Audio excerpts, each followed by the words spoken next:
آج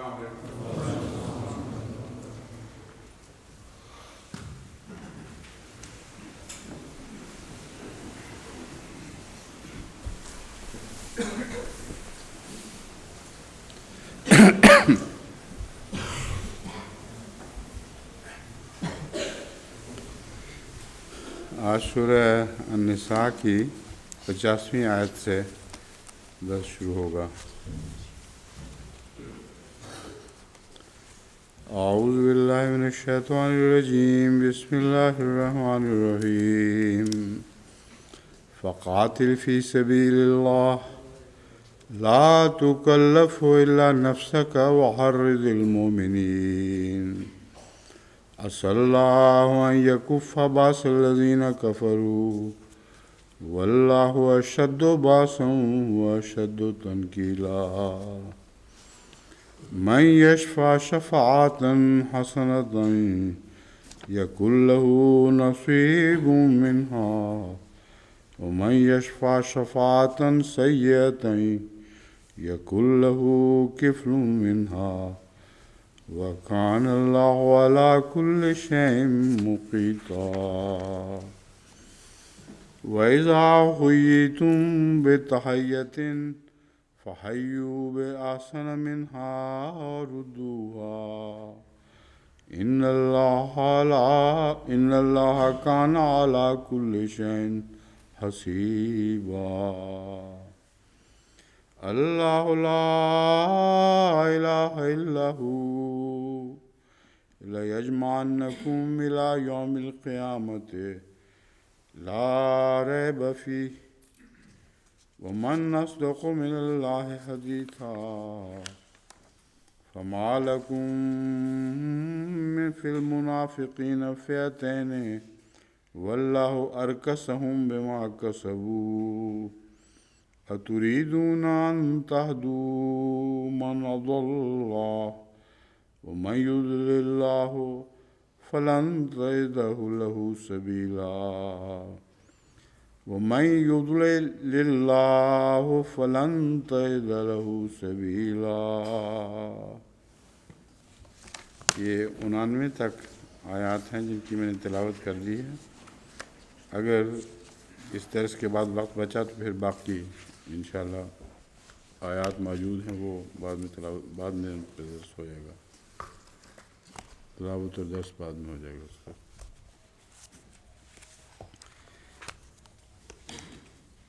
50ویں آیت کا ترجمہ یہ ہے، فقاتل فی سبیل اللہ، پس اللہ کی راہ میں قتال کر، لا تکلف الا نفسک وحرض المؤمنین، تو اپنے نفس کے سوا کسی اور کا ذمہ دار نہیں ٹھہرایا جائے گا، اور مومنوں کو بھی بریکٹ میں ہے قتال کی ترغیب دے، بعید نہیں کہ اللہ ان کے ہاتھ جنگ سے روک دے جنہوں نے کفر کیا، اور اللہ لڑائی میں زیادہ سخت اور عبرتناک سزا دینے میں زیادہ شدید ہے۔ سورہ النساء آیت 85۔ تنکیلا کا حل لغات یہ ہے، نقلت بہ اذا فعلت بہ ما ینقل بہ غیرہ، المفردات امام راغب۔ میں نے اس سے ایسا سلوک کیا جس سے دوسرا نصیحت پکڑے، نقلتہ قیدتہ، میں نے اسے قید کیا، مگر جو پہلا معنی ہے یہ یہاں زیادہ برمحل اور اس آیت کے مطابق لگ رہا ہے۔ میں نے اس سے ایسا سلوک کیا جس سے دوسرا نصیحت پکڑے، اور اسی معنی کو ہم نے ترجمے میں اختیار کیا ہے۔ اقرب الموارد میں بھی نقل بہ اصابہ بنازلۃ، یعنی اس نے اسے عبرتناک سزا پہنچائی۔ یقال نقلت بفلان اذا عاقبتہ فی جرم اجرمہ عقوبۃ تنکھل غیرہ عن ارتکاب مثلہ، محاورہ ہے کہ نقل تو فلاں نے کسی کو جرم کی ایسی سزا دی کہ اس کو دیکھنے والا ویسے ہی جرم کے ارتکاب سے عبرت حاصل کرتے ہوئے بچے. یہ لسان العرب نے دیا ہوا ہے. اس آیت کے متعلق کافی اختلاف ہے اور مختلف قسم کی روایات اس میں درج ہیں، اور اس آیت کے متعلق ویری نے بھی زبان دراز کی ہے. اس لیے اس کے متعلق میں کسی قدر تفصیل سے آپ کے سامنے معاملہ رکھتا ہوں. اپنے مضمون کے لحاظ سے تو یہ آیت بالکل واضح ہے کہ اللہ تعالیٰ کی راہ میں جہاد قتال کر، اور اپنے نفس کے سوا تو کسی اور کا ذمہ دار نہیں ٹھہرایا جائے گا. اصلّہ یکف باس الذین کفروا، اور اس کے ساتھ ہی یہ وعدہ بھی ہے کہ اللہ تعالیٰ سے یہ ہرگز بعید نہیں، یعنی عین ممکن ہے کہ اللہ تعالیٰ دشمنوں کے ہاتھ روک دے. یہ بہت ہی عظیم خوشخبری ہے اس وعدے کے ساتھ کہ تو اپنے نفس کے سوا کسی کا مکلف نہیں ہوگا. مطلب یہ ہے کہ اگر تو اکیلا بھی نکلے تو تیری حفاظت کا خدا نے یہ انتظام کیا. بہت بڑی پیشگوئی ہے اس میں کہ دشمن کے ہاتھ ہی روک دے گا، تجھے کوئی غزن نہیں پہنچ سکے گی. تو اتنی عظیم الشان پیشگوئی ہے جس کے اوپر دشمن نے بل کھا کے اعتراض کیے ہوئے ہیں. معلوم ہوتا ہے کہ بیچ میں وہ سمجھ گئے تھے کہ یہ بہت عظیم الشان پیشگوئی ہے، لیکن اعتراض کے دوسرے بہانے ڈھونڈ لیے. میں اس کی اب وضاحت کروں گا آپ کے سامنے. واللہ اشد و باسم و اشد و تنکیلا. صرف یہی نہیں کہ اللہ دشمن کے ہاتھ تجھ سے روکے گا، بلکہ ایسی صورت میں ان کو عبرتناک سزا دے گا. ایسی سزا کہ جو پیچھے آنے والے ہیں وہ رک جائیں اس سزا کو دیکھ کر. تو اتنی عظیم الشان پیشگوئی جس میں یہ وعدہ ہو کہ اکیلا بھی نکلے گا تو خدا تعالیٰ یہ سلوک فرمائے گا، اور پھر رسول اللہ صلی اللہ علیہ وآلہ وسلم کا نکل کھڑے ہونا کم تعداد کے ساتھ. یہ تو آن حضرت صلی اللہ علیہ وآلہ وسلم کی عظمت کا ایک اتنا عظیم الشان اظہار ہے، اتنا عظیم الشان ثبوت ہے کہ اس پر تو دشمن کے منہ بالکل بند ہو جانے چاہیے تھے. مگر انہوں نے دوسرا بہانہ بنا لیا.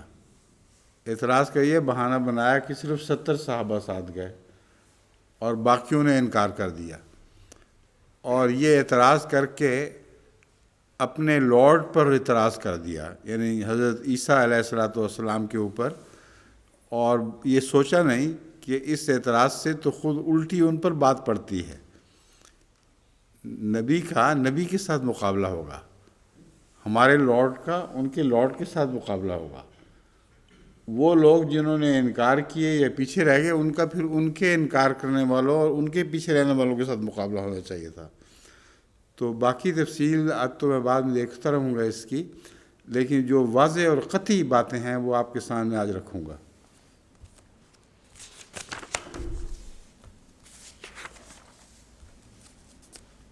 اس سلسلے میں جو روایات ہیں وہ میں نے جیسے عرض کیا مختلف ہیں.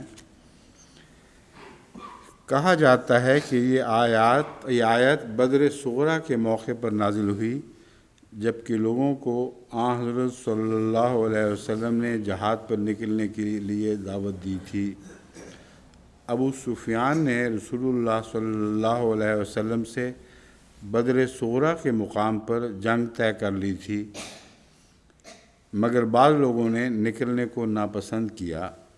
اس پر یہ آیت نازل ہوئی. یہ تفسیر والے بیان کرتے ہیں.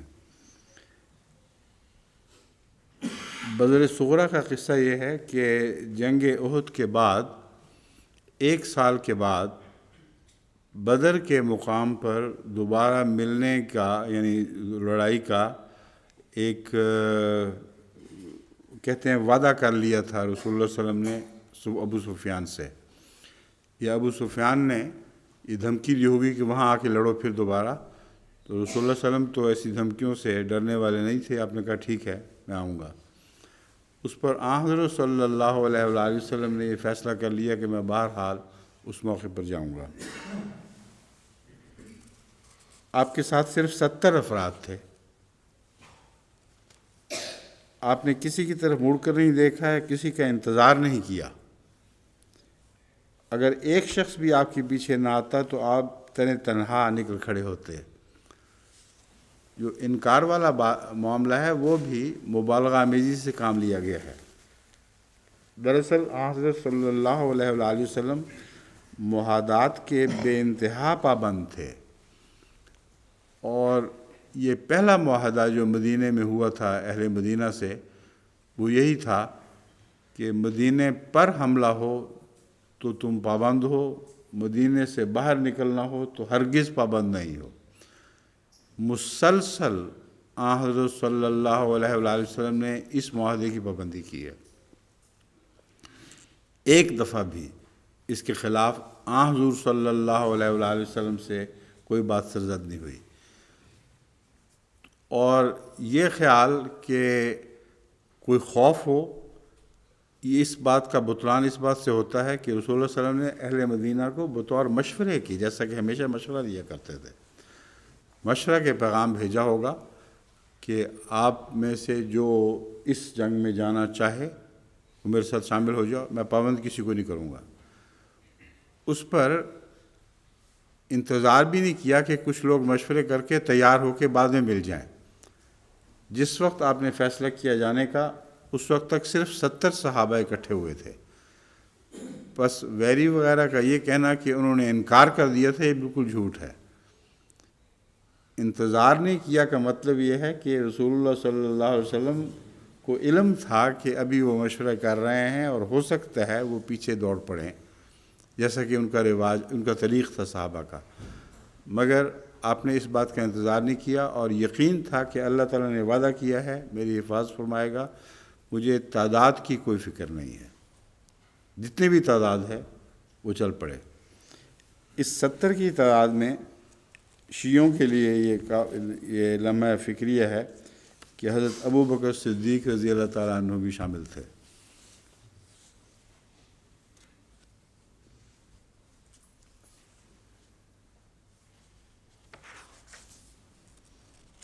اس سلسلے میں امام راضی یہ لکھتے ہیں کہ یہ آیت اس بات پر دلالت کرتی ہے کہ حضرت صلی اللہ علیہ وسلم تمام لوگوں میں سے سب سے بڑے شجاع تھے اور جنگ کی کیفیات کو سب سے زیادہ جاننے والے تھے. چونکہ آپ ان صفات سے موصوف تھے اس لیے اللہ تعالیٰ نے آپ کو یہ حکم دیا ہے، اور ابو بکر رضی اللہ تعالیٰ عنہ نے اس معاملے میں آپ کی پیروی کی جبکہ وہ منکرین زکوٰۃ کے خلاف جنگ کے لیے تنہا نکل کھڑے ہوئے تھے. یعنی یہ مثال دے دی ہے حضرت ابوبکر کی. اس موقع پر بھی حضرت ابوبکر ساتھ شامل تھے، اور منکرین کے زکوٰۃ کے متعلق بھی آپ کا یہی موقف تھا کہ بالکل پرواہ نہیں کی کہ کوئی ساتھ چلتا ہے یا نہیں چلتا، بلکہ یہ اعلان کیا کہ اگر مجھے اکیلا بھی جانا پڑے تو میں اکیلا بھی نکلوں گا. اب ویری کی باتیں سن لیجئے. وہ لکھتا ہے، اس کا ترجمہ یہ ہے: fight therefore for the rebellion of God, for the religion of God, and oblige not any to what is difficult except thyself. However, excite the faithful to war. Perhaps God will restrain the courage of the unbelievers. Perhaps یہ جو لفظ ہے نا ترجمہ یہ بتا رہا ہے، اور یہ ترجمہ اس کے خلاف جاتا ہے. پرہیپس کا مطلب ہے کہ شاید نہ ہی کرے. اگر نہیں کرے اور پھر بھی رسول اللہ صلی اللہ علیہ وسلم نکلے تو پھر تو اور بھی زیادہ بہادری ثابت ہوئی. تو اپنی طرف سے اس کو کمزور کرنے کی بات کی ہے، اور عملاً رسول اللہ صلی اللہ علیہ وسلم کی شجاعت کے اوپر کے متعلق ایک داد دے گیا ہے بغیر ارادے کے.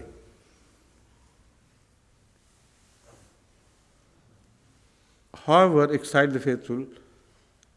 Perhaps God will restrain the courage of the unbelievers. for God is stronger than they. اگر stronger ہے تو پھر perhaps کا کیا مطلب ہوا؟ stronger ہوتے ہوئے پھر perhaps کا کیا مطلب؟ پھر تو ضرور کرے گا. and more able to punish. تو ترجمے کا اگلا حصہ اس کے پچھلے حصے کا بطلان کر رہا ہے. اس چکر میں پڑا ہوا ہے کہ کیا کرے. اگر یہ ترجمہ کرتا ہے تو پھر یہ یقیناً کرنا پڑتا ہے کہ یقیناً اللہ تعالیٰ قریب ہے کہ اللہ تعالیٰ یہ ترجمہ کرنا چاہیے تھا، مگر اس نے اپنے مفاد میں شاید اس ترجمے کو تبدیل کرنا زیادہ مناسب سمجھا. اب آگے وہ یہ کہتا ہے It is said this passage was revealed when the Muhammadans refused to follow their prophet to the lesser expedition of Badr. کہتے ہیں اس وقت یہ پیسیج نازل ہوا، کہتے ہیں جب کہ محمد کے ساتھیوں نے آپ کا حکم ماننے سے انکار کر دیا. اول تو جو انکار کی کیفیت ہے میں نے آپ کو بتا دی کیا تھی، لیکن سوال یہ ہے کہ جب رسول اللہ صلی اللہ علیہ وسلم کے ساتھیوں نے آپ کی بات ماننے سے انکار کر دیا، اس وقت یہ پیسیج اگر رسول اللہ صلی اللہ علیہ وسلم نے خود بنایا تھا، جیسا کہ یہ کہتے ہیں کہ خود بنایا تھا، تو پھر تو پیسیج یہ بنانا چاہیے تھا کہ کوئی ضرورت نہیں، اس جنگ میں نہ ہی جاؤ. کیونکہ ایک کمزور انسان جس نے خود اپنی وحی اپنے اوپر بنائی ہو، ایسے موقع پر جب اس کی بات کا سارے انکار کر رہے ہوں، کوئی بہانہ تلاش کیا کرتا ہے اور اس کو یہ کہنا چاہیے کہ کوئی بات نہیں، اس بدر کو چھوڑو پرے، کوئی نہیں آئے گا. اس کے بدلے جب انکار کر دیا گیا ہو اور اکیلا نکل جائے اور وہی اگر بنانی ہو تو یہ بنائے کہ اللہ حفاظت کرے گا تمہاری. یہ ایک اتنا بڑا چیلنج ہے جس کا کوئی بھی مستشرق جواب نہیں دے سکتا. ادنا بھی عقل ہو تو اس بات پر وہ منہ ہی نہ کھولتے، خاموشی سے گزر جاتے، کیونکہ آگے جا کے جیسا کہ میں ثابت کروں گا ہر اعتراض الٹا ان کے اوپر پڑتا ہے. So that he was obliged to set out with no more than 70. Obliged to set out by his own wahi. کتنی احمقانہ باتیں ہیں یہ، اور ان کو بڑے بڑے مرتبے دیے ہوئے ہیں ان لوگوں نے کہ یہ بڑے بڑے مستشرق، بہت زبردست اسلام کے علم رکھنے والے. وہی بنیادی طور پر رسول اللہ صلی اللہ علیہ وسلم کی طرف منسوب ہو رہی ہے کہ آپ نے خود بنائی ہے. پھر obliged کیسے تھے؟ کیوں obliged ہوئے کہ صرف 70 کو لے کے نکلتے؟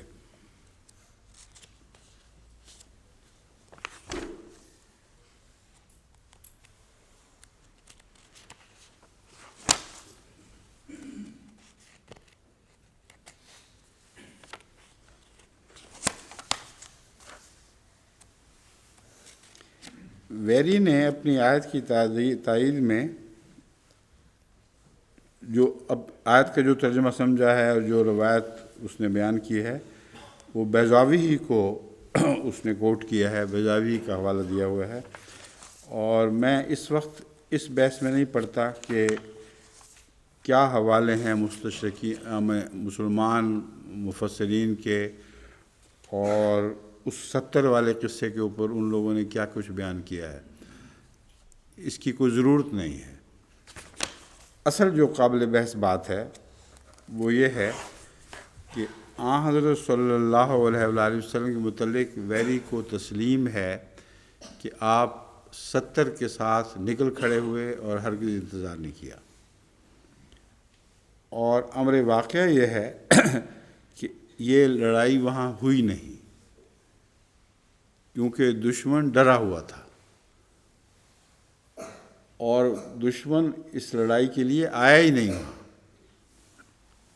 جس کا مطلب ہے کہ رسول اللہ صلی اللہ علیہ وسلم کی پیشگوئی 100% درست ثابت ہوئی کہ اللہ تعالیٰ ان کے دلوں کو خوف سے بھر دے گا، اور اگر وہ نکلیں گے بھی بفرض محال اگر وہ نکلیں بھی تو ایسی بری مار پڑے گی ان کو کہ ان کے پچھلے بھی اس سے نصیحت حاصل کریں گے. تو یہ پیشگوئی لفظاً پوری ہوئی اور رسول اللہ صلی اللہ علیہ وسلم کا 70 کے ساتھ نکل کھڑے ہونا آپ کی بے مثال بہادری کی علامت ہے، اور اس یقین کی علامت ہے کہ اللہ تعالیٰ نے نہ پہلے مجھے کبھی چھوڑا ہے نہ اب کبھی چھوڑے گا۔ اب جہاں تک ان کی تعلیق کا تعلق ہے، اس کا صرف اتنا معنی ہے کہ رسول اللہ صلی اللہ علیہ وسلم کے صحابہ نے انکار کر دیا۔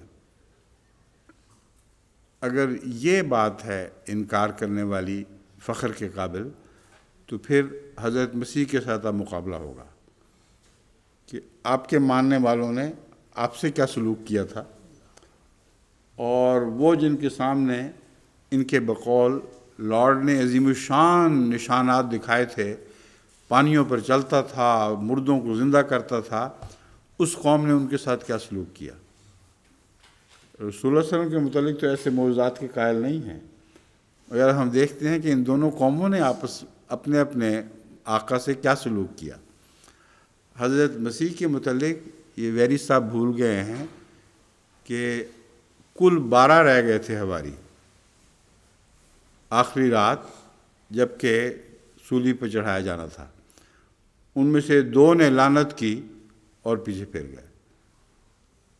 تو 70 کے علاوہ باقیوں نے انکار کیا ہوا ہے، تو ادب سے انکار کیا ہے لیکن کل 12 پیچھے رہ گئے ہیں، ان میں سے 2 لعنت کر دیں تو کون جیتا، تمہارا لارڈ یا ہمارا لارڈ؟ اس کے ماننے والوں نے کیا سلوک کیا اور تمہارے لارڈ کے ماننے والوں نے کیا سلوک کیا، یہ بھی تو دیکھو۔ ان باتوں کو یہ نظر انداز کرتے ہیں کیونکہ پتہ ہے کہ اپنی چپیٹ اپنے ہی منہ پہ پڑے گی۔ پھر اگلا سوال یہ پیدا ہوتا ہے کہ اللہ نے پھر کیا سلوک کیا؟ اس پر تو خدا تعالیٰ نے وعدہ پورا کر دیا، وہ آئے ہی نہیں، اور ان کے لارڈ کے دشمن آ گیا اور پکڑ کے لے گئے سلیب پہ چڑھانے کے لیے، اور اوپر سلیب لا دی اور کہا اپنی سلیب آپ اٹھاؤ، اور کانٹوں کا تاج بھی پہنایا۔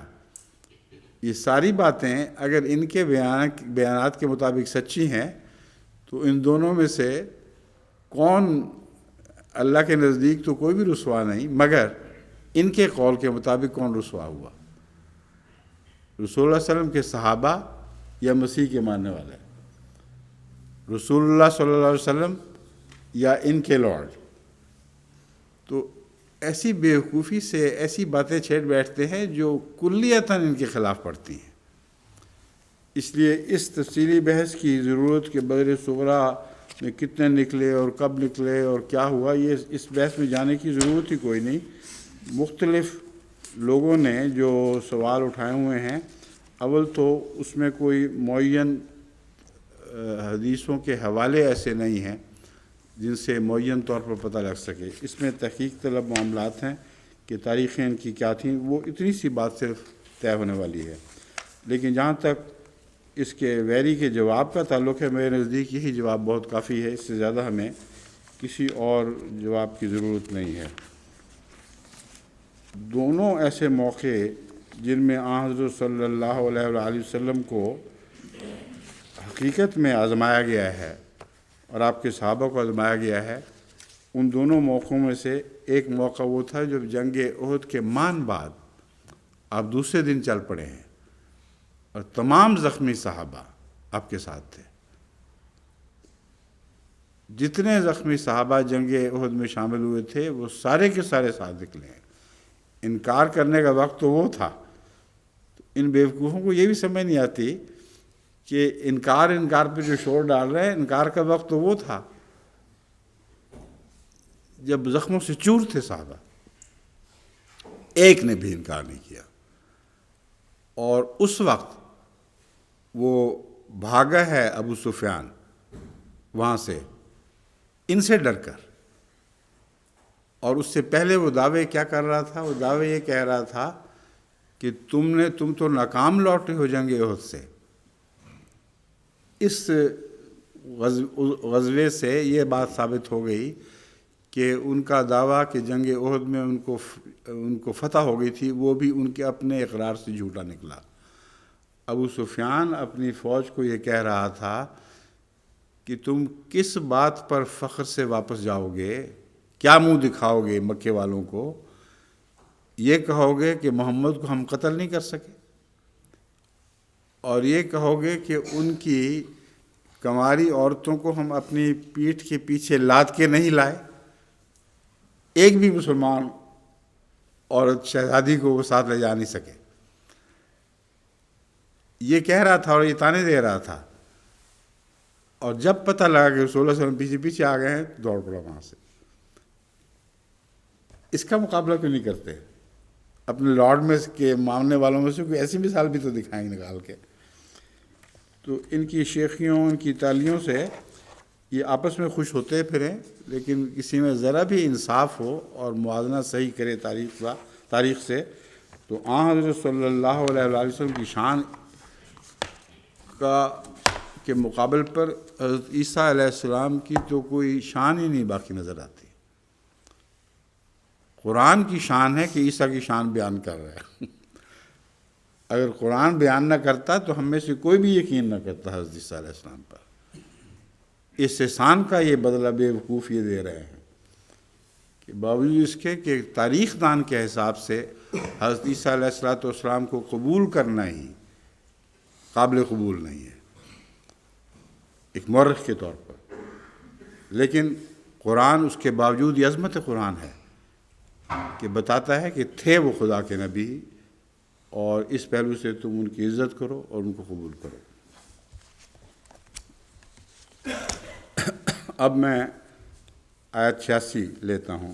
من یشفع شفاعۃ حسنۃ یکن لہ نصیب منہا ومن یشفع شفاعۃ سیئۃ یکن لہ کفل منہا وکان اللہ علی کل شیء مقیتا۔ اس میں جو میں نے ترجمہ اختیار کیا ہے وہ ترجمہ اہل لغت کے عین مطابق ہے، اگرچہ شاید عام ترجمے سے وہ ہٹ کر ہو، لیکن یہ لفظ نہیں، وہ ہوئی تو اگلی اس سے اگلی آیت ہے، وہ ہوئی تم والا۔ یہ من یشفع شفاعۃ حسنۃ میں تو وہی ترجمہ ہے جو اہل لغت بیان کرتے ہیں، یعنی عام معروف ترجمہ ہے۔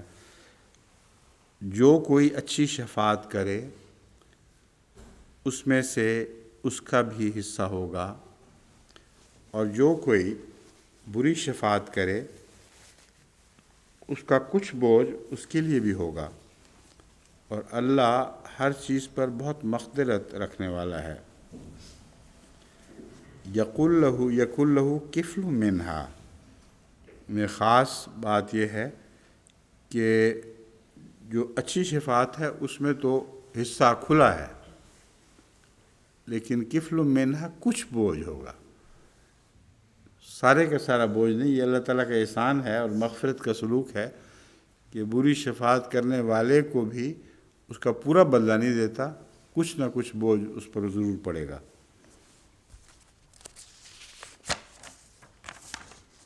شفا کا مطلب کیا ہے؟ کسی چیز کو اس جیسی چیز میں شامل کرنا جس کی سفارش کی جائے، اسے شفع کہتے ہیں۔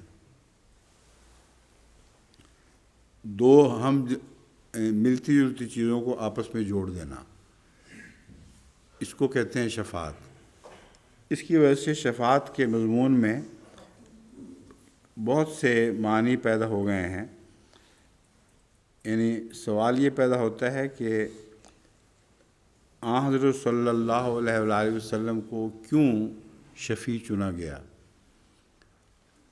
اس لیے ایک اس میں یہ حکمت ہے کہ خدا تعالیٰ سے کامل پیوند حضرت صلی اللہ علیہ وآلہ وسلم ہی رکھتے تھے، اس لیے شفاعت کا اہل خدا تعالیٰ نے آپ ہی کو چنا، اور جو آپ سے کامل پیوند رکھتے تھے ان کی شفاعت ہے۔ تو یہ درجہ بدرجہ کامل پیوند کا معنی اس طرح آگے چلتا ہے کہ حضرت صلی اللہ علیہ وآلہ وسلم اللہ کی ذات میں پوری طرح مدغم ہو گئے، کچھ بھی اپنا الگ نہ چھوڑا، اس لیے آپ ہی شفاعت کے لیے چنے گئے۔ اور چونکہ آپ کے ساتھ جو ملنے والے تھے ان کی شفاعت آپ نے اس لیے کی کہ وہ آپ کے ساتھ مل گئے۔ اب سوال یہ پیدا ہوتا ہے کہ اس کے علاوہ گناہگاروں کی شفاعت پھر کیوں کی گئی؟ یہ ایک الگ بحث آئے گی، یہ آگے جا کے جہاں موقع آئے گا میں وہاں بیان کر دوں گا۔ لیکن ضمناً یہ بات ہے کہ یہاں اس آیت کے بعد شفاعت کا مضمون کیوں آیا ہے؟ کیونکہ مجھے توجہ دلائی گئی ہے کہ اس سے پہلے میں آیات سے تعلق بھی بیان کیا کرتا تھا، لیکن اس درس کے دوران دوسری بحثوں میں الجھنے کی وجہ سے یہ خیال اتر گیا دل سے۔ حضرت صلی اللہ علیہ وآلہ وسلم کے متعلق فرمایا گیا تھا 50ویں آیت میں، 50ویں تھی نا، کہ تو اپنے نفس کے سوا کسی نفس کا مکلف نہیں ہے۔ لیکن اس میں ضمناً یہ بات آ جاتی ہے کہ وہ نفوس جو تیرے ساتھ بالکل مل گئے، جنہوں نے اپنا سب کچھ قربان کر کے سب کچھ تیرے لیے کر دیا، ان کا تو مکلف ہونا چاہیے۔ ان کا مکلف کیسے ہو سکتا ہے؟ ایک اس پہلو سے کہ ان کی شفاعت کرے، اور شفاعت میں ان سے جو غلطیاں ہو گئی ہوں ان کو دور کرنے کے لیے اللہ تعالیٰ کے حضور عرض کرے کہ انہوں نے تو اپنی ذات کو میرے ساتھ جوڑ دیا تھا، مگر اس کے باوجود غلطیاں بھی ہو جاتی ہیں، تو چونکہ مغفرت کرنے والا ہے اس لیے ان کو میرے ساتھ ہی رکھنا، مجھ سے الگ نہ کرنا۔ یہ مضمون ہے جس کی وجہ سے یہاں شفاعت کا مضمون شروع ہو گیا ہے۔ بس اب اس مضمون کو میں لیتا ہوں کہ شفاعت کے آگے کیا کیا معنی علماء نے بیان کیے ہیں، اور کیا اس میں بعض باتیں نئی بیان کی ہیں جو پہلے علم میں نہیں، مگر دیکھوں گا کہ ہیں کہ نہیں۔ امام راغب لکھتے ہیں، کہا گیا ہے کہ مذکورہ آیات میں شفاعت سے یہ مراد ہے کہ ایک انسان دوسرے کے لیے خیر یا شر کا راستہ قائم کرے اور دوسرا اس پر چل کر اس کی اقتداء کرے۔ ایک یہ معنی بھی شفاعت کا بیان کیا گیا ہے، اور اس پہلو سے یہ معنی نسبتاً عام ہو جاتا ہے کہ حضرت صلی اللہ علیہ وآلہ وسلم نے آگے چل کر خیر اور شر کا راستہ معین کر دیا، یعنی خیر کا راستہ اختیار کیا اور شر کے راستے سے اعتراض کیا۔ تو جو اس پر چلتا تھا آپ کے پیچھے، جس نے خیر کا راستہ اختیار کیا، آپ اس کی شفیع ہو گئے، اور جنہوں نے شر کا راستہ اختیار کیا وہ الگ ہو گئے۔ تو شر کے راستہ اختیار کرنے کے لیے شفاعت سیئہ کا لفظ اطلاق پائے گا، اور خیر کے لیے شفاعت حسنہ کا لفظ اطلاق پائے گا۔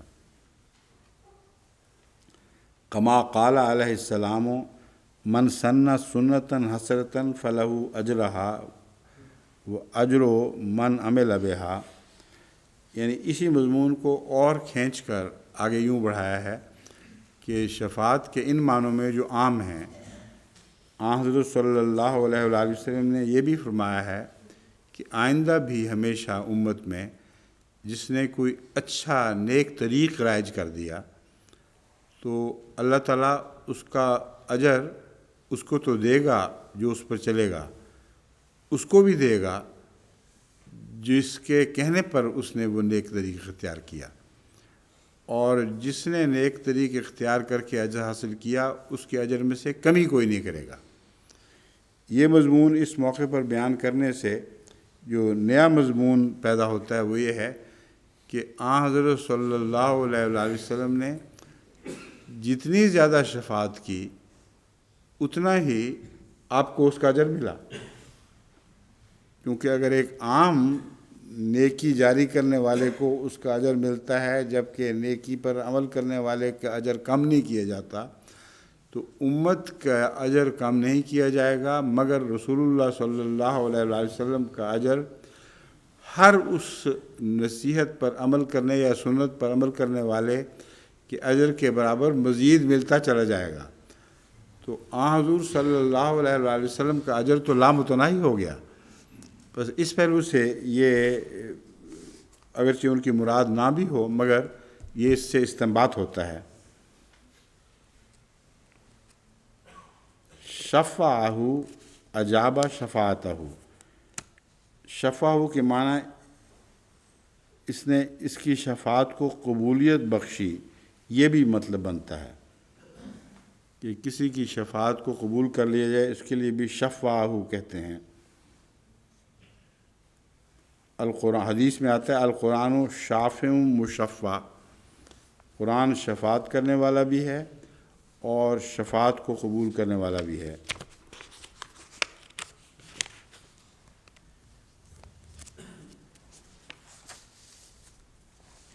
لسان العرب میں آتا ہے، قرآن کریم میں آتا ہے من یشفع شفاعتاً حسنۃ یکن لہ نصیب منہا ومن یشفع شفاعتاً سیئۃ یکن لہ کفل منہا۔ علامہ ابو الہیثم نے اس آیت کو من یشفع شفاعتاً حسنۃ پڑھا ہے، یعنی جو نیکی پر نیکی کیے جاتا ہے۔ یہ اہل تفسیر کی یوں ہی اہل تفسیر کے چونچلے ہیں، یہ بھی پڑھا ہے فلاں نے، بالکل لغو بات ہے۔ ہمیں اس سے کیا غرض ہے کہ کیا کسی نے پڑھا ہے؟ جو قرآن نے لکھا ہوا ہے وہی کافی ہے ہمارے لیے، اور وہی اسی پر بنا ہونی چاہیے، اور اس میں تمام وسیع معنی آ جاتے ہیں، کسی کے پڑھنے یا نہ پڑھنے سے اس بات کا کوئی تعلق نہیں ہے۔ النصیب الحظ المنصوب ہے المعین، یعنی نصیب مقررہ حصے کو کہتے ہیں۔ سب لغات کا امام راغب والے ان معنوں پر اتفاق ہے کہ نصیب سے مراد ایک معین حصہ ہے۔ اب وہ معین حصہ اللہ تعالیٰ کے نزدیک مختلف لوگوں کے لحاظ سے بدلتا رہے گا، کوئی شفاعت کا زیادہ مستحق ہے، کوئی نسبتاً کم مستحق ہے، ان کے اعمال ان کی مطابقت کے نتیجے میں جو شفاعت کرنے والے کے ساتھ انہوں نے کی، ہر ایک کا حصہ معین ہونا چاہیے، اور ہر ایک کا الگ الگ معین حصہ، یہ صرف مراد ہے۔ یہ مراد نہیں کہ سب کو بین ہی ایک ملے گا، مراد یہ ہے کہ ہر ایک کا حصہ اس کے اعمال کے مطابق معین کیا جاتا ہے، اور اپنے اعمال کے مطابق اس کو وہ حصہ ملتا ہے۔ اسی طرح پھر درجات پیدا ہوتے ہیں، صالح، شہید، صدیق، نبی، یہ سارے الگ الگ درجات ہیں جو اس حصے کے مطابق بنتے ہیں۔ کفل منہا کا ایک ترجمہ یہ ہے الضعف من الاجر، دگنا اجر۔ یہاں آپ قرآن کریم میں اللہ تعالیٰ فرما رہا ہے من یشفع شفاعتاً سیئۃ یکن لہ کفل منہا۔ یہ اس موقع پر یہ کفل کا وہ معنی جو عربوں میں رائج ہے، یعنی ایک یہ بھی رائج ہے، یہ درست نہیں ہے، یہاں اس کا اطلاق نہیں ہو سکتا، کیونکہ قرآن کریم نے یہ اصول قطعیت سے بارہا بیان فرمایا ہے کہ کسی برائی کرنے والے کو اس کی برائی کا دگنا بدلہ نہیں دیا جائے گا، اتنا ہی دیا جائے گا جتنا اس نے برائی کی۔ تو کفلوں کا دوسرا معنی یہاں چسپاں ہوگا، الکفل ہاہنا لیس بمعنی الاول بل ہو مستعار من الکفل۔ امام راغب نے اس بات کو پکڑا ہے، کہتے ہیں یہ جو پہلا معنی کیا گیا ہے دگنا والا، یہ یہاں چسپاں نہیں ہو رہا۔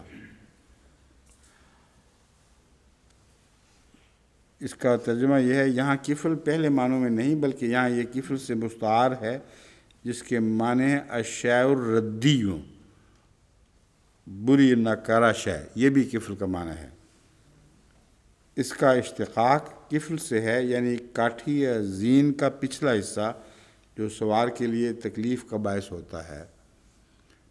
تو یہاں صرف اس کو اس کا سزا ملے گی، کفل کے ان معنوں میں ہے کہ کسی کو پیچھے چڑھا لیا جائے کاٹھی پہ تو وہ اس کا پچھلا حصہ اس کو تنگ کرتا رہتا ہے بیچارے کو، کاٹھی عموماً ایک ہی آدمی کے لیے بنائی جاتی ہے، اور یہ تو سب سواروں کو علم ہے، جو پیچھے بٹھاتے ہیں وہ ان کو پچھلے بیٹھنے والے کو تنگی ہوتی رہتی ہے، اگلے آدمی کو بار بار آگے ہونا پڑتا ہے، تو عملاً دونوں کو ہی تنگی پڑتی ہے اس لحاظ سے۔ تو آپ نے فرمایا ہے کہ یہاں کفل ان معنوں میں ہے کہ جتنے بھی اس کو تنگی ملنی چاہیے اتنی ہی تنگی اللہ تعالیٰ اس کو دے گا، دگنی تنگی نہیں دے گا۔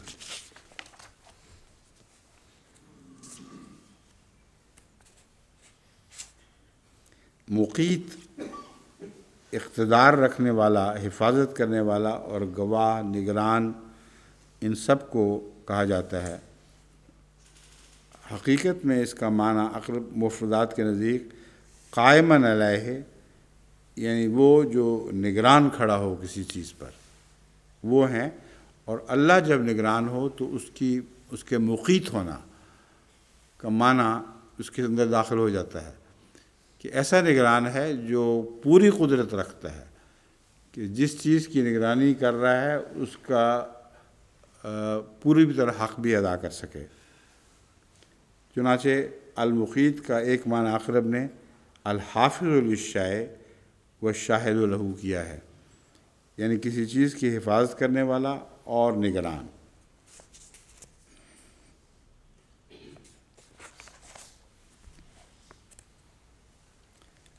جہاں تک سفارشوں کا تعلق ہے، اس میں ایک یہ سفارش بھی لوگوں کو پیش نظر رکھنی چاہیے، میاں بیوی کی مصالحت کے لیے سفارش۔ ایسی سفارتیں میں بھی بہت کرتا ہوں، اور اس سفارش کے نتیجے میں بعض دفعہ انکار کر دیتی ہیں بیویاں کہ ہم نے نہیں کرنی۔ مجھے اس پہ کوئی ناراضگی نہیں ہوتی، کیونکہ شفاعت کا مطلب ہے مانو نہ مانو تمہاری مرضی ہے، جو میں نے بھلی بات سمجھی وہ کہہ دی، آگے تمہاری مرضی ہے، تو ان پر کوئی حرف نہیں ہرگز۔ لیکن جب میں کرتا ہوں تو میرے نزدیک بہتر ہوتا ہے، بس اتنی بات ہے۔ عن ابن عباس ان زوج بریدۃ کان عبدا یقال له مغیث کانی انظر الیہ یطوف خلفها ودموعہ تسیل علی لحیتہ۔ ایک اسی قسم کا واقعہ رسول اللہ صلی اللہ علیہ وسلم کا بیان ہوا ہے، بہت دلچسپ۔ اس کا ترجمہ میں بتا دیتا ہوں۔ ابن عباس سے روایت ہے کہ بریرہ کا مغیث نامی خاوند ایک غلام تھا۔ بریرہ رضی اللہ تعالیٰ عنہ کا خاوند مغیث نامی ایک غلام تھا۔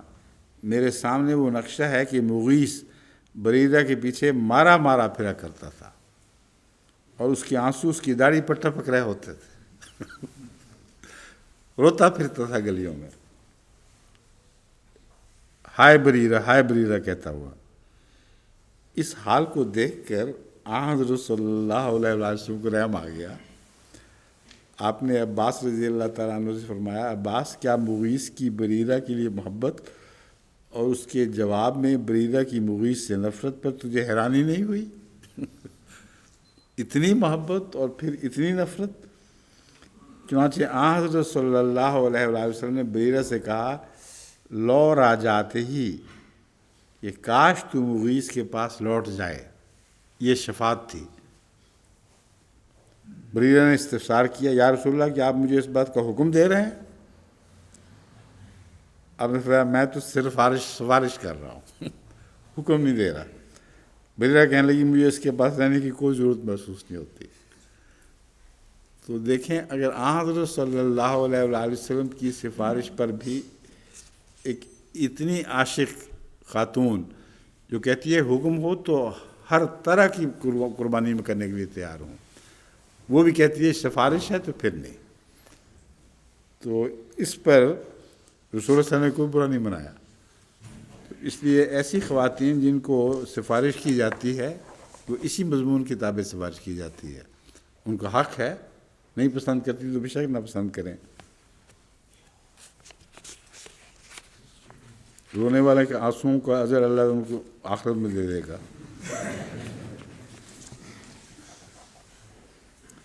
جب سفارش کرتے ہو تو ہدیہ قبول نہ کرو، اور جب سفارش کرواؤ تو ہدیہ دو بھی نہیں.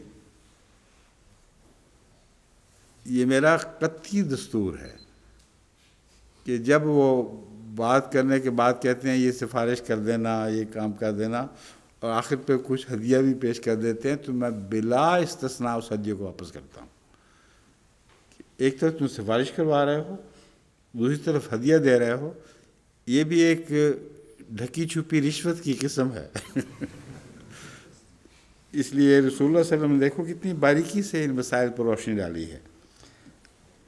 سنن نبی داؤد کتاب البیوع میں ہے کہ ابو امامہ سے روایت ہے، ابو امامہ ہے یا امامہ ہی ہے نا، ابو امامہ سے روایت ہے کہ آن حضرت صلی اللہ علیہ وسلم نے فرمایا، جس نے اپنے کسی بھائی کی سفارش کی اور پھر اس کو اس سفارش کرنے پر کوئی تحفہ دیا گیا اور اس نے اسے قبول کر لیا، تو گویا وہ سود کے دروازوں میں سے ایک بڑے دروازے میں داخل ہوا.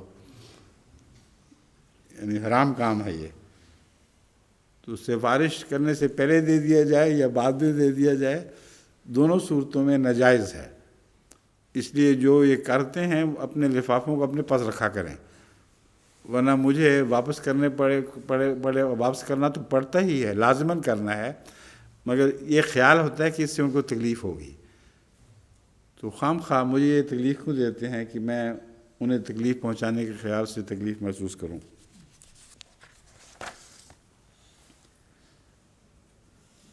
علامہ زمخشری شفاعت کا ایک معنی بہت اچھا معنی کر رہے ہیں علامہ زمخشری، اور یہ وہی تفسیر کشاف لکھنے والے ہیں. ان کے اوپر بہت طعن کیے گئے ہیں کہ یہ گویا یہ معتزلہ ہیں ان معنوں میں کہ انحراف کرنے والے ہیں. انحراف نہیں، بہت معقول باتیں کرنے والے ہیں. انہوں نے یہ ترجمہ بہت اچھا کیا ہے کہ شفاعت حسنہ سے مراد مسلمان کے لیے دعا کرنا بھی ہے، اور یہ بہت اچھا ترجمہ ہے. رسول اللہ صلی اللہ علیہ وسلم سے ثابت ہے قطعی طور پر کہ آپ دعا کیا کرتے تھے جو شفاعت حسنہ ہے، اور آپ کی دعا تو پھر بہت بڑی شفاعت بن جایا کرتی تھی. نام کو دعا تھی مگر عملاً شفاعت ہی کی ایک قسم تھی. اور حضرت مسیح موعود علیہ السلام نے بھی اس طریق سے کبھی بھی انحراف نہیں کیا. ہمیشہ جب ضرورت پڑتی تھی تو دعا کیا کرتے تھے، اور شاذ کے طور پر ایسا موقع آیا ہے کہ اس دعا کو واضح طور پر شفاعت میں تبدیل کرنے کی ضرورت محسوس ہوئی، اور پھر اللہ کی اجازت سے شفاعت کی گئی.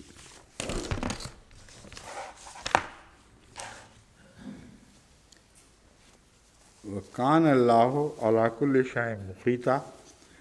سدی ابن زید اور قصائی نے مقیتہ کے معنی قدرت رکھنے والا کی. یہ تو پہلے بحث ہو چکی ہے، اس کی اب مزید ضرورت نہیں. اب یہ ہے وہ آیت حییتم والی. وَإِذَا حُیِّیتُم بِتَحِیَّةٍ فَحَیُّوا بِأَحْسَنَ مِنْهَا وَرُدُّوهَا إِنَّ اللَّهَ كَانَ عَلَىٰ كُلِّ شَيْءٍ حَسِیبًا. تحیہ کا معنی عام طور پر تحیہ کا معنی تحفہ لیا جاتا ہے، اور یہی معنی التحیاتوں میں بھی کیا جاتا ہے، لیکن یہ درست نہیں ہے. شاذ کے طور پر کوئی ایسا مفسر بھی مل جائے گا جو تحفہ کے معنی کو بھی قبول کرتا ہے، مگر تمام اہل علم کے نزدیک حیہ سے مراد تحیہ، یہ تحیہ لفظ حی سے نکلا ہے، اور اللہ تعالیٰ زندگی بخشنے والا ہے. زندگی کا پیغام دو، کسی کو زندگی کی دعا دو، یہ معنی ہے تحیہ کا، اور تحفہ نہیں ہے. اس کو تحفہ سمجھ لو یا جو مرضی سمجھ لو، لیکن معنی تحفہ نہیں ہے. کسی کو زندگی کا دعا دینا یہ خیر سگالی کا اظہار ہے، اور یہ خیر سگالی کا اظہار دنیا کی ہر قوم میں رائج ہے. انگریزوں میں بھی، ہندوؤں میں بھی، سب میں مختلف طریق رائج ہیں. جب ایک دوسرے سے ملتے ہیں تو خیر سگالی کا اظہار کرتے ہیں، یہ بتانا چاہتے ہیں کہ ہم آپ کے تابع موذی فرمان ہیں وغیرہ وغیرہ. تو قرآن کریم نے جو تحیہ کی شکل بیان کی ہے وہ بہت عمدہ ہے اور باقی سب مذاہب سے اس پہلو سے افضل ہے کہ یہ تاکید فرمائی ہے کہ جب تمہیں خیر سگالی کا پیغام دیا جائے تو تم جواب میں خیر سگالی کے ساتھ دعا دیا کرو، زندگی کی دعا، اور کم سے کم فرض یہ ہے کہ اتنی ہی دعا ضرور دو جتنی کسی نے تمہیں دی ہے، ورنہ ہو سکتا ہے تو زیادہ دو۔ اور رسول اللہ صلی اللہ علیہ وآلہ وسلم کا یہی طریق تھا کہ زیادہ دعا دیا کرتے تھے، سوائے بعض مواقع پہ احتیاط کے طور پر جہاں بعض لوگ دعا کی بجائے ایسے الفاظ استعمال کرتے تھے کہ بد دعا بھی مراد ہو سکتی تھی، تو وہاں اس حکم پر عمل کرتے ہوئے علیکم بعض دفعہ کہہ دیا کرتے تھے، اور اگر مشکوک معاملہ ہو تو وہ علیکم کہ جو تم کہتے ہو تم پر پڑھے اور تم پر بھی پڑھے۔ اس کا مطلب یہ نہیں کہ تمہاری دعا میرے حق میں قبول ہو جائے اور میری تمہارے حق میں قبول ہو جائے، مطلب یہ ہے کہ تمہاری تو بد دعا قبول ہو ہی نہیں سکتی میرے حق میں، وعلیکم ہاں تم پر تمہاری بد دعا پڑ جائے، اس لیے واو کا لفظ بھی استعمال ہوا ہے مگر ان معنوں میں۔ اب میں اس کی تفصیل آپ کے سامنے رکھتا ہوں۔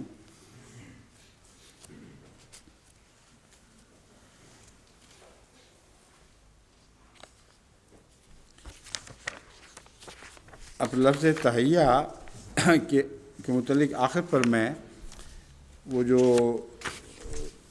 التحیات کا ترجمہ ہے وہ صحیح ترجمہ اب آپ کے سامنے رکھوں گا۔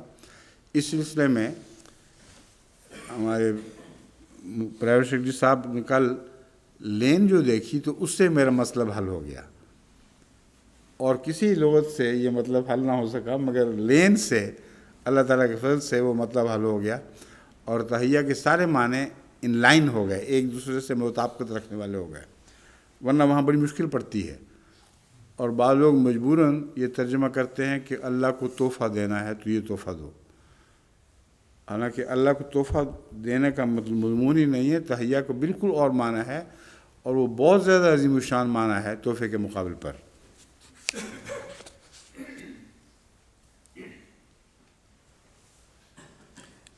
حضرت امام راغب مفردات میں لکھتے ہیں کہ تحیہ یہ ہے کہ کہا جائے حیاک اللہ ہو، اللہ تجھے عمر دے، یہ ہے ترجمہ۔ تو اللہ کو عمر کی دعا کیسے کوئی دے سکتا ہے؟ کسی معنی میں بھی نہیں دے سکتا، اللہ دیتا ہے، اور اللہ کا نام سلام ہے جس کا مطلب سلامتی ہے۔ ہم سلام جب کہتے ہیں تو اللہ کی طرف سے سلامتی پہنچے یا عمر کی دعا ہو، یہ ایک ہی، عمر پہنچے یا عمر لمبی ہو، یہ ایک ہی بات کے دو مختلف اظہار ہیں۔ امام راغب کہتے ہیں کہ دراصل حیات سے بنا ہے، تحیہ کا لفظ حیات سے نکلا ہوا ہے، زندگی، پھر یہ زندگی کی دعا کے معنی میں ہو گیا، کیونکہ تحیہ کے ہر معنی میں زندگی یا زندگی کے اسباب کا معنی بہرحال پایا جاتا ہے، ہر معنی میں، یہ بات اچھی طرح یاد رکھ لیں، زندگی یا زندگی کے مختلف معنی ضرور پائے جاتے ہیں، خواہ وہ دنیاوی ہو یا اخروی ہو۔ بس اس پہلو سے اللہ کو تحیہ دیا جا ہی نہیں سکتا، تجھے دنیا میں زندگی نصیب ہو یا آخرت میں زندگی نصیب ہو، یہ بالکل بے تعلق بات بنتی ہے۔ اس لیے مجبوراً ترجمہ کرنے والوں نے تحفہ کا ترجمہ کیا ہے، اور وہ بھی میں نہیں مطابقت نہیں کھاتا۔ اب میں آخر میں بتاؤں گا کہ اصل ترجمہ وہاں کیا ہونا چاہیے۔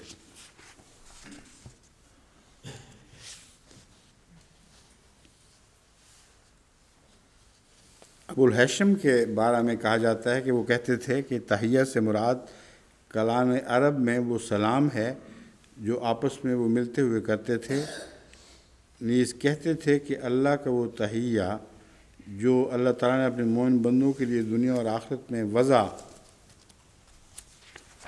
فرمایا ہے، جب آپس میں ملیں اور ایک دوسرے کو زیادہ جامع دعا دیں تو السلام علیکم ورحمۃ اللہ وبرکاتہ کہا کریں۔ یہ ان کا خیال ہے، مگر اصل بنیادی بات وہی ہے جو حضرت امام راغب بیان کر چکے ہیں، اس پر کسی مزید خیال کی ضرورت نہیں ہے۔ حسیب لفظ کا جو ایک لفظ اس میں آیا ہوا ہے، اس سے مراد ہے محاسب، من یحاسبو کا، جو تیرا محاسبہ کرے۔ حسیب اور محاسب اس کو کہتے ہیں جو تجھ سے حساب لے۔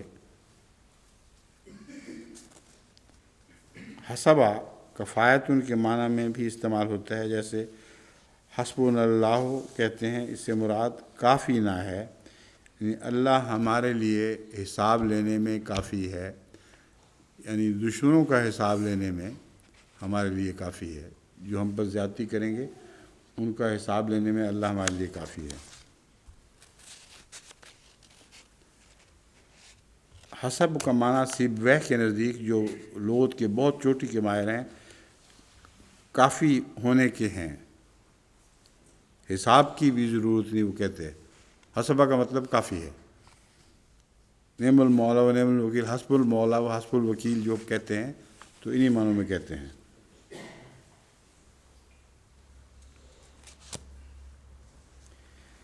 ان اللہ، ابن اسحاق کے نزدیک کفا باللہ حسیبہ کے معنی محاسباً کے ہیں۔ ان اللہ کان علی کل شیء حسیبہ، اے یوتی کل شیء من العلم والحفظ والجزاء مقدار ما یحسبہ، اے یکفی ہے، یعنی اللہ تعالیٰ ہر چیز کا علم رکھتا ہے، جزا اور عطا کرتا ہے اس مقدار میں وہ اس بندے کے لیے کافی ہوتی ہے جس مقدار میں اللہ اس کے لیے مناسب سمجھے۔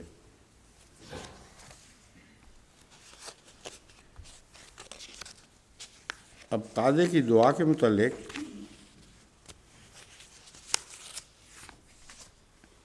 ایک روایت پہلے میں آپ کے سامنے رکھتا ہوں۔ عبداللہ بن مسعود سے مروی ہے کہ جب ہم حضرت صلی اللہ علیہ وسلم کے ساتھ نماز ادا کرتے تھے تو ہم قاعدہ میں یہ دعا پڑھتے تھے جو ہمارے رائج ہے۔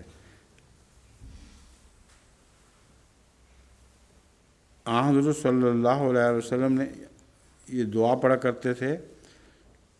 وہ دعا کیا ہے، ایک میں لفظ دیکھ لوں۔ ہاں، یہ دعا پڑھا کرتے تھے، بندوں سے قبل اللہ تعالیٰ پر سلامتی۔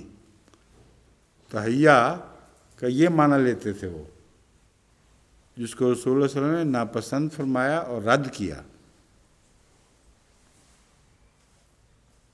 حضرت صلی اللہ علیہ وسلم نے نماز ادا کرنے کے بعد اپنا چہرہ مبارک ہماری طرف کر کے فرمایا، اللہ تعالیٰ تو خود سلامتی ہے، تم اس کو کیا سلامتی دے رہے ہو؟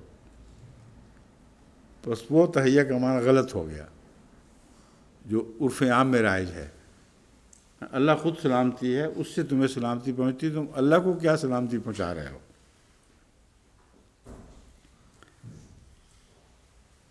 فرمایا یوں کہنا چاہیے، التحیات للہ والصلوات والطیبات، السلام علیک ایھا النبی ورحمۃ اللہ وبرکاتہ، السلام علینا وعلی عباد اللہ الصالحین۔ یہ وہ دعا ہے جو اب رائج ہے۔ اب اس کا معنی میں نے جیسا کہ عرض کیا تھا، اس کا اصل معنی کیا بنے گا پھر جب یہ رد ہو گیا کہ یہاں اللہ کو سلامتی پہنچانے کا مضمون بہرحال غلط ہے، پھر تحیہ کا کچھ اور معنی ہونا چاہیے۔ یہ لین سے ہمیں مدد مل گئی اور ایسا معنی مل گیا جو بین ہی تمام دوسرے معنی کے ساتھ مطابقت رکھتا ہے اور حیات کے دائمی معنی کو پیش نظر رکھتا ہے۔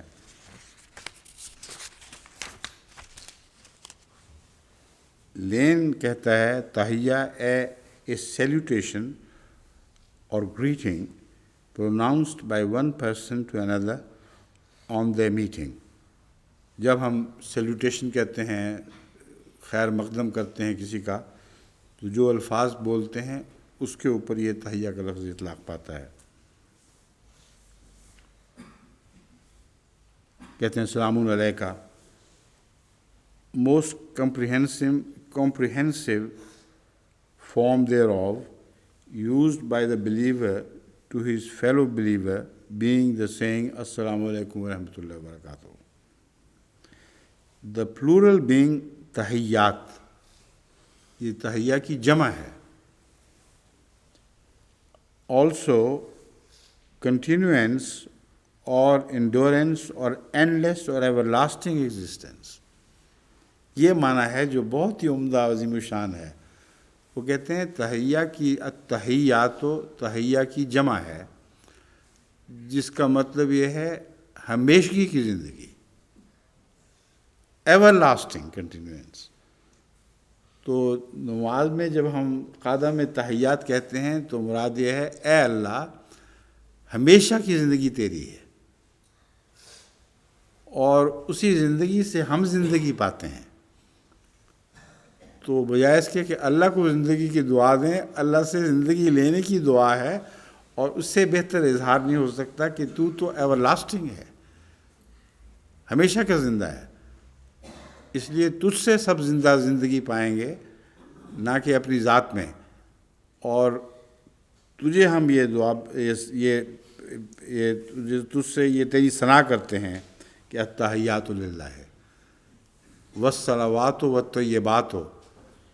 اور صلوات اور طیبات کے معنی پھر اس کے متحد ہوں گے کہ جتنی بھی صلوات ہیں وہ عبادتیں اس بنا پر ہیں کہ تو ہمیشہ کی زندگی رکھنے والا ہم سے خوش ہو جائے، اور طیبات ہی زیبا ہیں کہ ان کے نتیجے میں تجھے راضی کیا جائے. تو یہ معنی بالکل مطابقت اختیار کر جاتے ہیں، اور کسی یعنی ایسے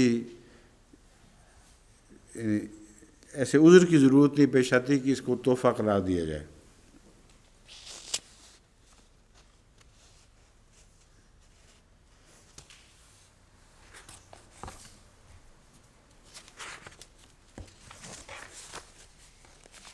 اس ضمن میں ایک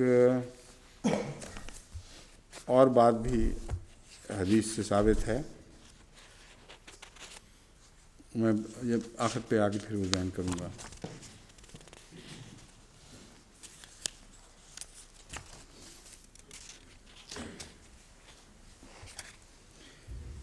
کہ یہ تحیہ جو دینا ہے وہ کس طرح دینا چاہیے، کس کو پہل کرنی چاہیے، یہ جو مضامین ہیں یہ اب میں مختصراً آپ کے سامنے رکھتا ہوں.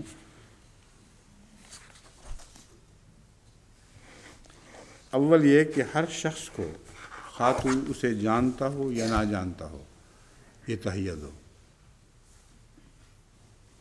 پتہ ہو کہ نہ پتہ ہو وہ کون ہے، کہاں سے تعلق رکھتا ہے، جس کا مطلب یہ ہے کہ غیروں کو بھی سلام پہنچاؤ. اور یہ مستشرقین نے اسلام کے تحیہ کے رواج پر جو زبان دراز کی ہے، یہ اس بات کو رد کر رہی ہے. جب حضرت صلی اللہ علیہ وآلہ وسلم غزوے پہ جایا کرتے تھے تو خود بھی اور ہر جانے والے کو یہی تاکید کیا کرتے تھے کہ جو بھی ہے اس کو سلام پہنچاؤ. مطلب یہ ہماری طرف سے تمہیں امن ہی ہوگا، ہماری طرف سے خیر سگالی کے جذبات ہی پہنچیں گے. خواہ وہ مشرک ہو، خواہ وہ کافر ہو، اس بحث میں نہیں پڑتے تھے. تو ہر ایک مسلمان سے امن محسوس معلوم، امن کے سوا اور توقع نہیں رکھتا. اس کو بگاڑ کر بعض مستشرقین نے غلط معنی کیے ہیں، وہ میں آخر پہ بیان کروں گا.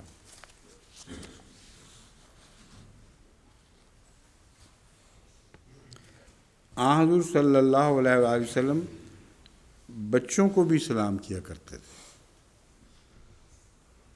انس سے روایت ہے کہ حضرت بچوں سے بھی اسی طرح پیش آیا کرتے تھے، یعنی گزرتے ہوئے بچوں کو دیکھتے تھے تو السلام علیکم کہتے تھے. عبد الرحمن بن شبل کیا لفظ ہے یہ؟ شبل، ہاں. عبد الرحمن بن شبل کہتے ہیں کہ میں نے حضرت صلی اللہ علیہ وسلم کو یہ کہتے ہوئے سنا کہ سوار کو چاہیے کہ پیادے کو سلام کرے، اور پیادے کو چاہیے کہ کھڑے کو سلام کرے، سوار چلتا ہوا جو پیدل آ رہا ہے اس کو سلام کرے، اور پیادہ کھڑے کو، اس میں کیا حکمت ہے؟ سوار ایک اونچے مقام پر ہوتا ہے، تو مراد یہ ہے کہ وہ عزت اختیار کرے، جو پیدل ہے اس کو سلام پہنچائے، اور پیدل اپنے مقابل پر نسبتاً کھڑے آدمی کو جو اس سے زیادہ عزت کی حیثیت رکھتا ہے یا اس سے زیادہ کم درجہ رکھتا ہے بظاہر، وہ عزت اختیار کرتے ہوئے اس کو سلام کہے۔ چھوٹی جماعت کو چاہیے کہ زیادہ لوگوں کو سلام کریں۔ اب یہاں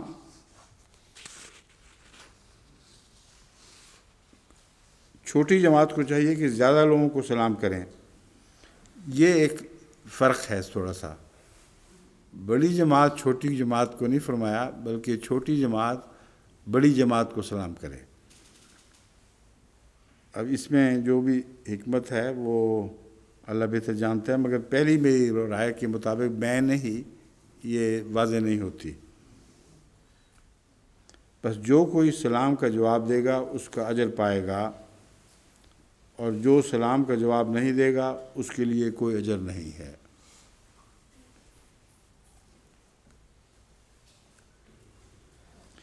جو دو پیدل چلنے والے جا رہے ہوں تو پھر کون کس کو کرے؟ آپ نے فرمایا جو پہلے کر دے گا اس کو زیادہ اجر ملے گا۔ یہ رواج ہمارے بچپن میں صحابہ میں ہم نے دیکھا تھا، قادیان میں، کہ ہر ایک کوشش کرتا تھا کہ پہلے سلام کر دے، اور جو بیچارے اندھے تھے وہ بعض دفعہ گائے کی آواز پر بھی السلام کہہ دیا کرتے تھے احتیاطاً، کہ شاید کوئی آدمی چل رہا ہو زور زور سے قدم مار رہا ہو۔ حافظ محمد رمضان صاحب اس معاملے میں خاص مرتبہ رکھا کرتے تھے۔ السلام علیکم میں ان کو کوئی ہرا نہیں سکتا تھا، سب سے پہلے دور سے وہ السلام علیکم کہہ دیتے تھے۔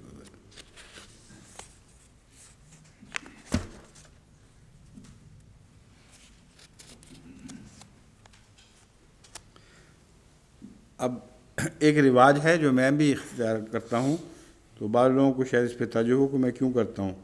یہ آن حضرت صلی اللہ علیہ وسلم کی سنت ہے۔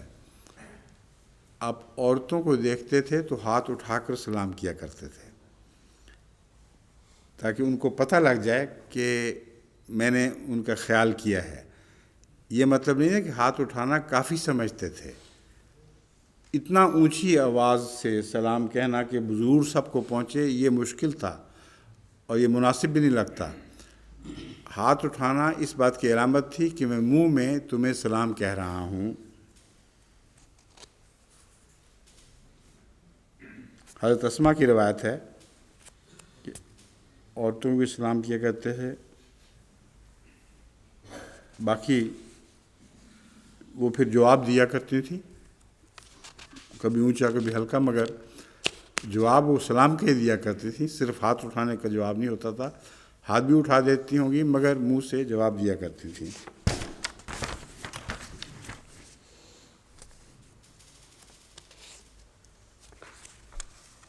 حضرت مسلم علیہ السلام نے بھی السلام کا جواب آسن طور پر دے، یہ تحیہ کا ترجمہ یہ کیا ہوا ہے، تحفہ نہیں کیا گیا۔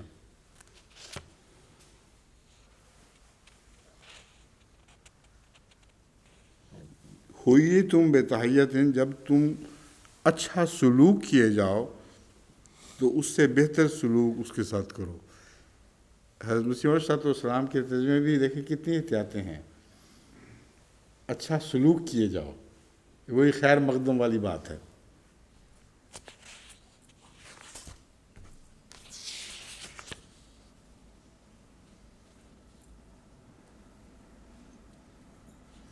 امام رازی نے ایک دلچسپ بات لکھی ہے، اور وہ یہ ہے کہ دیکھو مومنوں کا سلام کہنے کے رواج میں بھی جو رسول اللہ صلی اللہ علیہ وسلم سے جاری ہوا، ایک خاص حکمت کی بات ہے، اس پہ بھی نوٹ کرو اس کو۔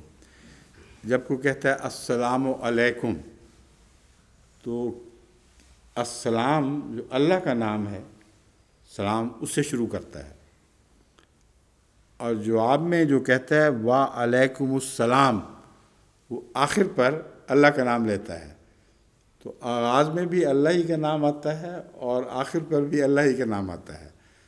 تو یہ ایک لطیف نقطہ ہے جو حضرت امام راضی نے نوٹ کیا، اور میں نے کہا آپ کو بھی اس میں شامل کر لوں۔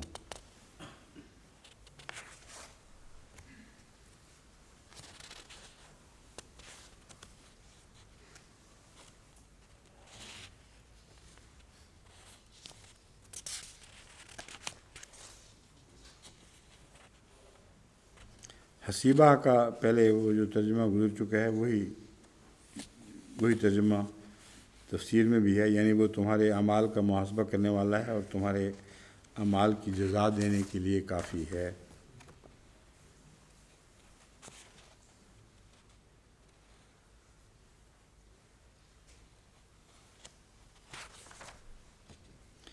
ویری صاحب،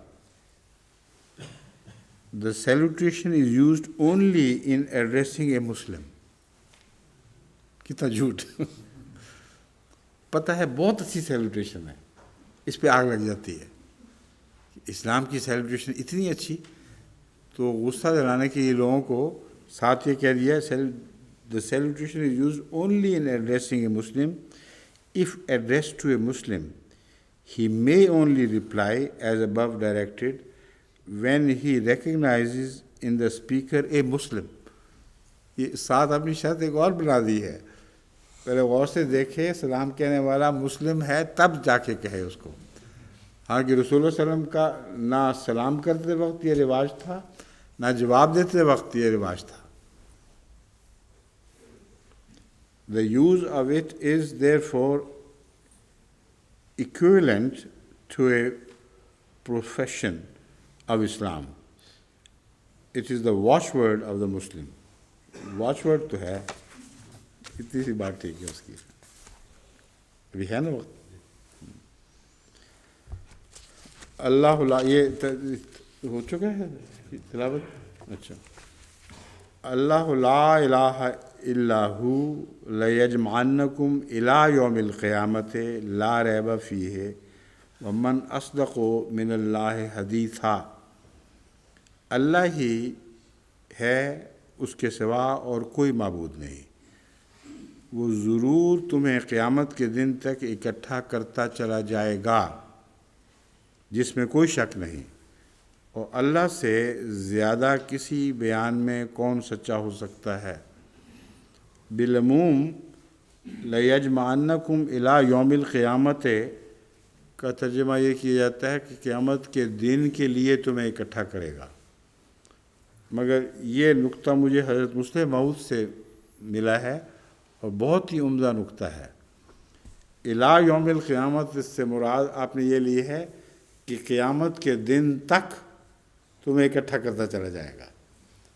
جو جس وقت مرے گا اسے قیامت کے لیے محفوظ کر لے گا، اور اس سے قدر نظر کہ کب کسی کو موت آئی ہے، وہ قیامت کے دن سے بچ نہیں سکے گا، اسے اس دن کے لیے اکٹھا کرے گا۔ اس لیے اب میں نے اس ترجمے میں وہی حضرت مسلم موعود والے ترجمے کو، اس نقطے کو اپنا لیا جو تفسیری نقطہ آپ نے بیان فرمایا۔ اللہ ہی ہے، اس کے سوا کوئی معبود نہیں، وہ ضرور تمہیں قیامت کے دن تک اکٹھا کرتا چلا جائے گا جس میں کوئی شک نہیں، یعنی اس بات میں بھی کوئی شک نہیں اور قیامت میں کوئی شک نہیں، اور اللہ سے زیادہ کسی بیان میں اور کون سچا ہو سکتا ہے۔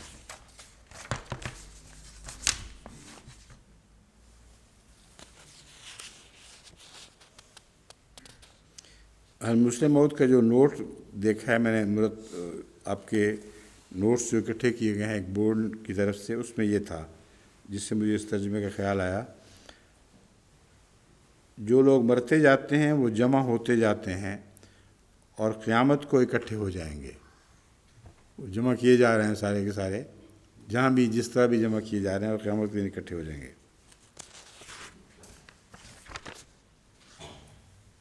یہ کام قیامت تک ہو جائے گا، یعنی مسلسل ہوتا چلا جائے گا اور مکمل ہو جائے گا۔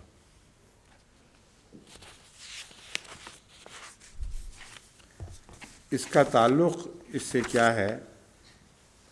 ومن اصدق من اللہ حدیثا، تعلق یہ ہے کہ یہ تو ایک بیان ہی ہے نا، اللہ تعالیٰ کا وعدہ ہے. تو من اصدق من اللہ حدیثہ میں یہ بیان فرمایا گیا ہے کہ بات کہنے میں اللہ سے زیادہ سچا کون ہو سکتا ہے. اس لیے اگر دوسرے دلائل نہ بھی ہوں تو اس بات پر یقین کرنا، اس میں قطعاً کوئی شک نہ کرنا کہ اللہ تعالیٰ سب باتیں کرنے والوں سے زیادہ سچا ہے. لیکن اس کا یہ مطلب نہیں ہے کہ یہ دعویٰ بلا دلیل ہے. اس آیت میں اس کی تفصیل مذکور نہیں، مگر دوسری آیات میں نے تفصیل سے روشنی ڈالی ہے کہ جہاں بھی قیامت کی بات ہو رہی ہے وہاں دلیل ساتھ دی گئی ہے، اور بعض ایسی قطعی دلیلیں ہیں کہ کوئی معقول آدمی ان کا رد کر ہی نہیں سکتا. چنانچہ اللہ تعالیٰ نے قیامت کے ذکر والی آیات میں دنیا میں ہونے والی پیشگوئیوں کا ذکر ساتھ ہی کر دیا ہے. ایسی پیشگوئیاں جو رسول اللہ صلی اللہ علیہ وسلم کے زمانے میں بعض ناممکن الوقوع تھی، اور قیامت بھی اس زمانے کے لوگوں کے لیے یا اب کے بعض شک کرنے والوں کے لیے بھی ناممکن الوقوع ہے. مگر اگر وہ یہ دیکھیں کہ قیامت کی پیشگوئی کے ساتھ ایسی پیشگوئیاں بھی کی گئیں جو عقل کے لحاظ سے ممکن نہیں تھیں اور پھر بھی پوری ہو گئی، تو پھر قیامت پر شک کرنے کی کوئی بھی گنجائش باقی نہیں رہتی. تو اس پہلو سے اگرچہ یہاں اتنا ہی کافی ہے، اتنا ہی ذکر کافی ہے کہ اللہ بات کرنے میں سب سے زیادہ سچا ہے، مگر یہ مطلب نہیں ہے کہ دوسری جگہ دلیلیں موجود نہیں ہیں.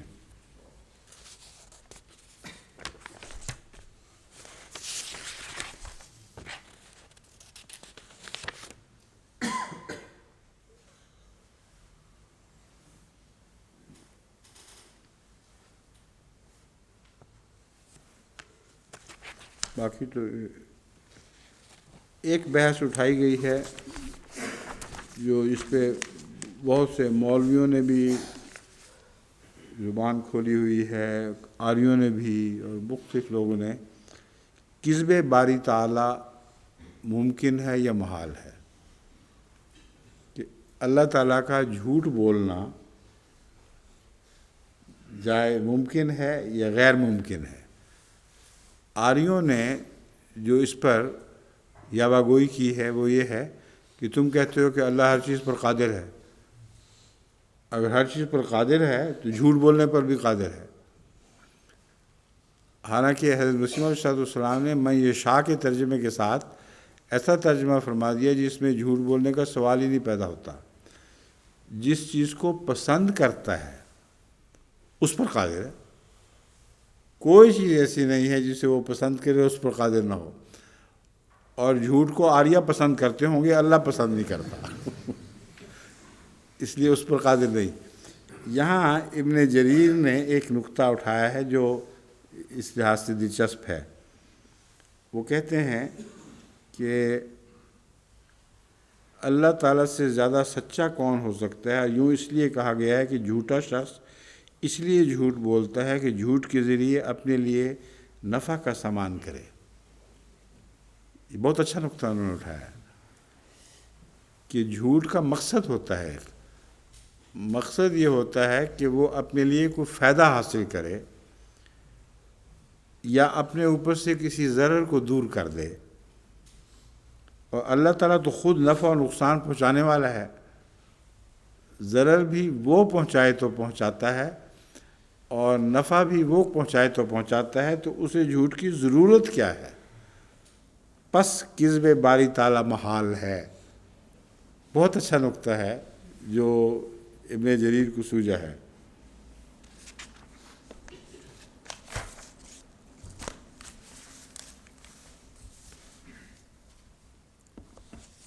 لیکن جہاں انہوں نے لغو باتیں کی ہیں نا، اللہ تعالیٰ معاف فرمائے، اس پر بھی میں صاف کہہ دیتا ہوں. جہاں اچھی باتیں کی ہیں اس کو بھی اٹھاتا ہوں. انصاف کا تقاضا یہی ہے کہ جہاں کسی منہ سے اچھی بات نکل جائے اس کو بھی ابھارا جائے. اور ابن جریر کی یہ بات مجھے بہت پسند آئی ہے. ایک نیا نقطہ ہے جو انہوں نے بیان کیا ہے.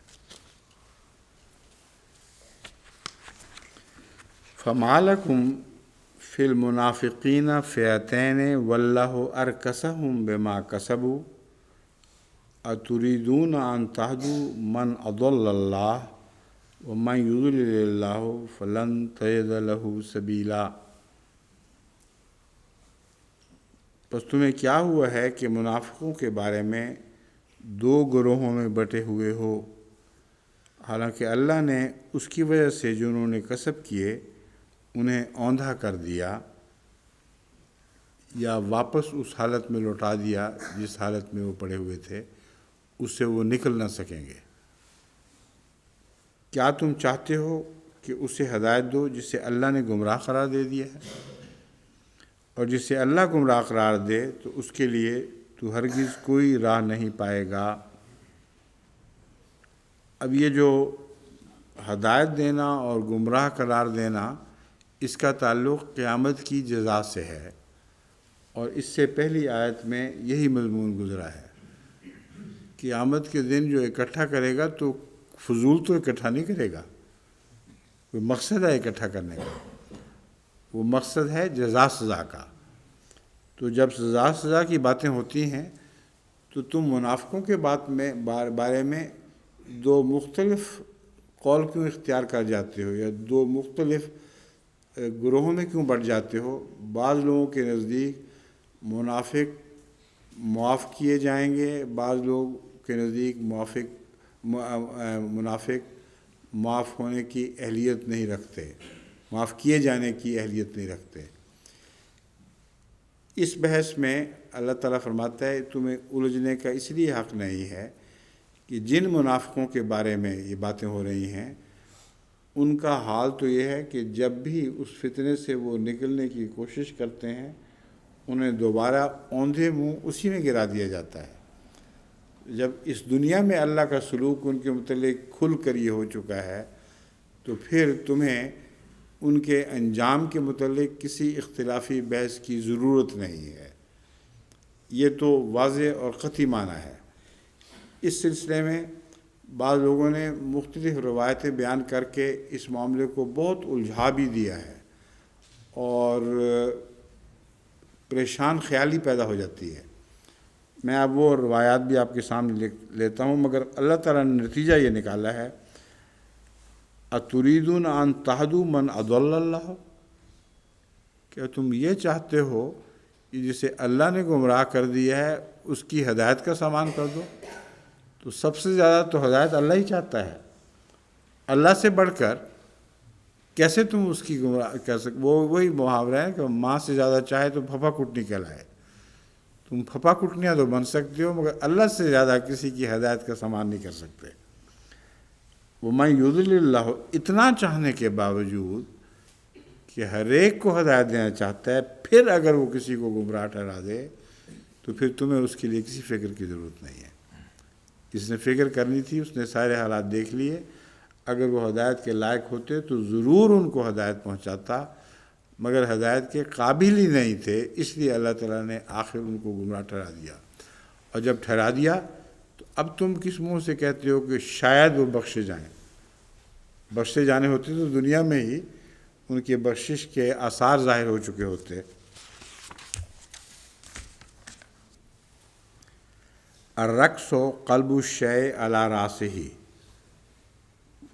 ورد اولہ الی آخرہ، کسی چیز کو رقص کہتے ہیں، کسی چیز کو اس کے سر کے بل الٹانا اور اس کے اول کو آخر کی طرف لوٹا دینا۔ یقال ارکستہ فرکس وارتکس فی امرہ، قال تعالی واللہ ارکسہم بما کسبوا، اے ردہم الی کفرہم، ان کے کفر میں ان کو لوٹا دیا ہے، کیونکہ اس کا مطلب یہ نہیں کہ اللہ نے زبردستی لٹایا ہے، مطلب یہ ہے جس کفر سے وہ نکلنے کے اہل نہیں تھے اسی کفر میں وہ پڑے ہوئے دکھائی دینے لگ گئے ہیں تم لوگوں کو۔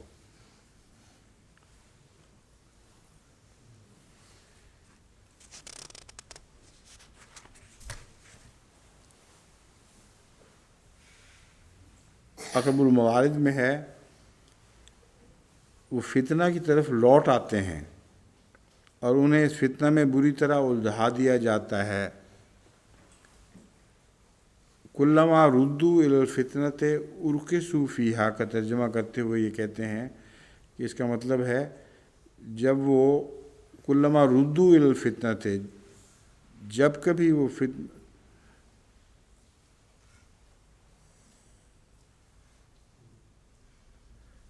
ایک ترجمہ جو عام اس کا ہے وہ یہ کیا جاتا ہے کہ جب بھی انہیں فتنے کے لیے بلایا جاتا ہے، یعنی بلانے والے ان کو کسی فتنہ کی طرف بلاتے ہیں، ارکسوا فیہا، وہ اس کی طرف لوٹ جاتے ہیں۔ تو انہوں نے یہ ترجمہ کیا ہے فتنہ میں بری طرح الجھا دیے جاتے ہیں۔ الارتکاس ہو، الارتداد ہو، ارتکاس کا ایک معنی لسان العرب نے ارتداد کیا ہے، تو یعنی وہ اپنے فتنوں سے نکل نہیں سکتے، وہ دوبارہ لوٹ کے پھر انہی فتنوں میں مبتلا ہوتے ہیں۔ یہاں ارتداد جو ہے یہ فعل ایسا ہے جو لازم ہے، وہ خود مرتد ہوتے ہیں، مگر زبان کے لحاظ سے یہاں مرتد کیے جاتے ہیں کا ترجمہ ہونا چاہیے بظاہر، لیکن اس کا ایک معنی اہل علم نے یہ بھی کیا ہے کہ ان کو دوبارہ اپنے کفر کی طرف زبردستی نہیں لوٹایا جاتا، بلکہ ایسے حالات پیدا کیے جاتے ہیں کہ ان کا لوٹنا ننگا ہو جائے، چاہتے ہیں وہ لوٹنا، اس لیے ان کو لوٹایا جاتا ہے، زبردستی نہیں کی جاتی۔ ہو گیا؟ تھوڑا سا رہ گیا، باقی کل کر دیں گے پھر، ٹھیک ہے؟ یہاں سے شروع ہو جائے گا۔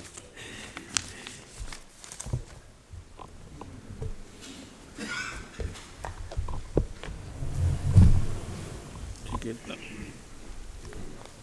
السلام علیکم ورحمۃ اللہ۔